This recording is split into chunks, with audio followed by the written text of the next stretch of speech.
अस्सलामुअलैकुम स्टूडेंट, कैसे हो आप सबको मेरी तरफ से रमज़ान मुबारक।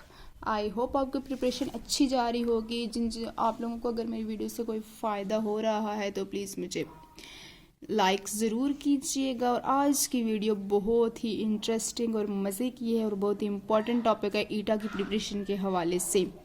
इससे रिलेटेड एमसीक्यूज़ आते हैं। मैंने कहा पहले एमसीक्यूज़ शेयर करने लगी थी, मैंने कहा क्यों ना पहले इस टॉपिक को क्लियर किया जाए, उसके बाद इससे रिलेटेड पास्ट पेपर से कुछ एमसीक्यूज़ आपसे शेयर करूं। Today the topic is figure of speech. What is figure of speech? क्या होता है फिगर ऑफ स्पीच? जैसे हम लोग जाते हैं किसी फंक्शन पे या कोई भी लड़की जाती है कहीं शादी पे या फंक्शन पे, तो उसको वहाँ पे जाने के लिए प्रॉपर तैयार होना पड़ता है, मेकअप करना लग पड़ता है, मतलब ताकि वो सबसे खूबसूरत नज़र आए, अच्छी लगे, प्यारी लगे। तो फिगर ऑफ स्पीच का भी सेम यही काम है। फिगर ऑफ स्पीच भी just like a makeup. Figure of speech हमारे पास क्या है? Just like a makeup. ये इंग्लिश में हमारे पास मेकअप का काम करते हैं। जैसे वर्ड्स और phrases that makes our language beautiful, effective and impressive known as a figure of speech. ऐसे वर्ड्स या फ्रेजेस जो कि हमारी लैंग्वेज को खूबसूरत बनाते हैं ताकि इंग्लिश को पढ़ने में मज़ा आए और इंटरेस्टिंग लगे, वो सब क्या कहलाते हैं हमारे पास? Figure of speech. First figure of speech है मेरे पास सिमाइल। सिमाइल और कुछ सिमली भी इसको स्टडी करते हैं। सिमाइल क्या होता है हमारे पास? Comparison between different things using like and as. जब हम लोग दो चीज़ों को आपस में एक मुकाबला करते हैं, कंपैरिजन करते हैं और वर्ड्स उनमें यूज़ होता है एज या लाइक। सिमली की हमारे पास पहचान है, जब भी किसी सेंटेंस में एज या लाइक यूज़ होगा वो हमारे पास सिमली होगी। इसकी एग्जाम्पल है the great Khalil looks as a strong as an ox. जो ग्रेट हलील है कहते हैं कि वो इतना मजबूत है जैसे अगर एक बैल। यहाँ पे वर्ड्स यूज हुए ना एज, तो इट्स मीन ये क्या है हमारे पास? Simile. He is brave like a lion. वो शेर की तरह बहादुर है। The glow of his face as a bright as shine. उसका चेहरा इतना चमकदार है कि जैसे कि एक चमकदार। उसके बाद कहाँ पे थी? The young Taimur is as cute as a kitten. कहते हैं छोटा जो तैमूर है वो इतना प्यारा है कि जैसे एक छोटे से बिल्ली का बच्चा। तो he is beautiful like a moon. वो इतना प्यारा, वो चांद की तरह खूबसूरत है। तो सिमली बेसिकली आप लोगों ने उर्दू में भी पढ़ा होगा, ये तशबीह होती है, मतलब किसी चीज़ को किसी से कंपैरिजन करना। इसी तरह क्लास 9th की जो एक पोएम है डैफोडिल्स, उसमें पोइट्स ने जो है डिफरेंट सिमाइल यूज़ की हुई हैं। इस तरह की और भी आप बहुत सी एग्जांपल्स ले सकते हैं डिफरेंट। तो नेक्स्ट हम लोग जाते हैं मेटाफर पे। मेटाफर हमारे पास होता है इस्तिहारा।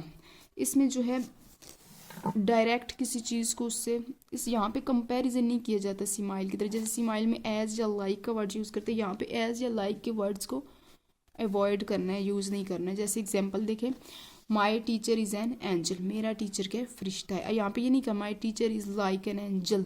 लाइक और एज का वर्ड्स मेटाफर में यूज़ नहीं होता। My teacher is an angel. You have heart of gold. तुम्हारा दिल सोने का है, लेकिन सोने का तो नहीं है, लेकिन हम लोगों ने अपनी बात को मज़ेदार बनाने के लिए ताकि सुनने वाले को मज़ा आए कह दिया है कि उस आपका दिल सोने का है।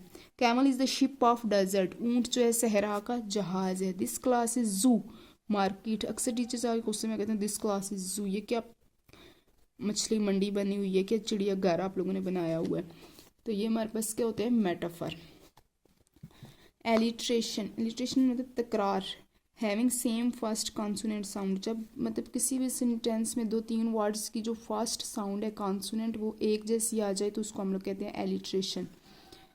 जैसे है my dear. Deer is dear. यहाँ पे देखिए 3 वर्ड्स का जो फर्स्ट कॉन्सोनेंट साउंड है बिल्कुल सेम आ गया।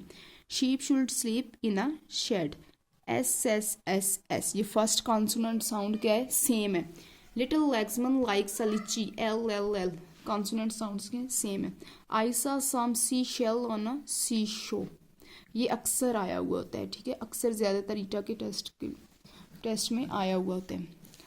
इसी तरह उर्दू के कुछ एग्जांपल्स मैं आपको बताती हूँ। जैसे चचा ने चाची को चांदी की रात में चांदी की चौक में चांदी की चम्मच में चटनी चटाई।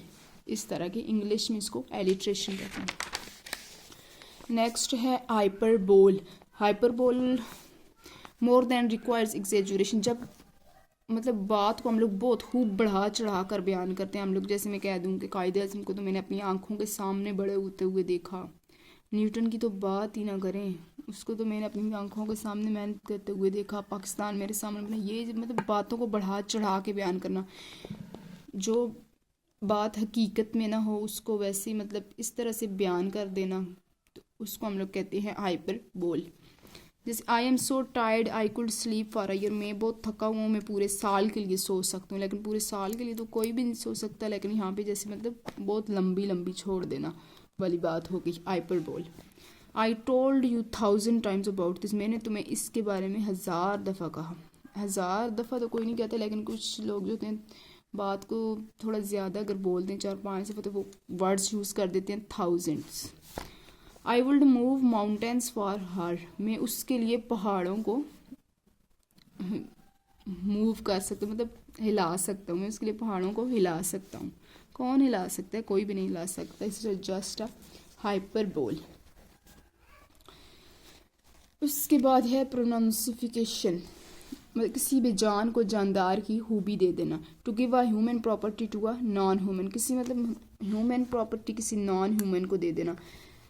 जैसे flowers were dancing in the cool, कहते हैं फूल जो हैं डांस कर रहे हैं। फूल कब डांस कर रहे हैं? ये तो ह्यूमन की प्रॉपर्टी है ना, ह्यूमन डांस करते हैं। तो ये हम लोगों ने फ्लावर्स जो है नॉन ह्यूमन है, और ये डांसिंग की जो प्रॉपर्टी है ये ह्यूमन की है, तो हम लोगों ने फ्लावर्स को दे दी। तो इट्स मीन यहाँ पे प्रोनाउंसिफिकेशन यूज हुई है। The wind was whispering in the grass. ये जो हवा है कहते हैं कि ये ग्रास घास में जो सरगोशियाँ कर रही है। अब ग्रास देखें नॉन ह्यूमन है, बेजान चीज़, और विस्परिंग जो है ह्यूमन की प्रॉपर्टी है, तो हम लोगों ने ग्रास को दे दी। तो it's mean it's a personification. The fire swallowed the forest. आग जो है जंगलात को निगल गई। अब ये आग जो है बेजान है, जबकि निगल जाना जो इंसान की प्रॉपर्टी है। तो यहाँ पे हम लोगों ने किसी भी जानदार की खूबी को बेजान को दे दिया। तो ये हमारे पास प्रोनाउंसिफिकेशन है। ये खुद कुछ हैं फिगर्स ऑफ स्पीच। ये जस्ट इंग्लिश की जो लैंग्वेज है उसको खूबसूरत बनाने के लिए हम लोग यूज़ करते हैं। सिमाइल, मेटाफर, एलिट्रेशन, हाइपरबोल एंड प्रोनाउंसिफिकेशन। आप इनके अलावा भी डिफरेंट सेंटेंसेस लेके प्रैक्टिस कर सकते हैं।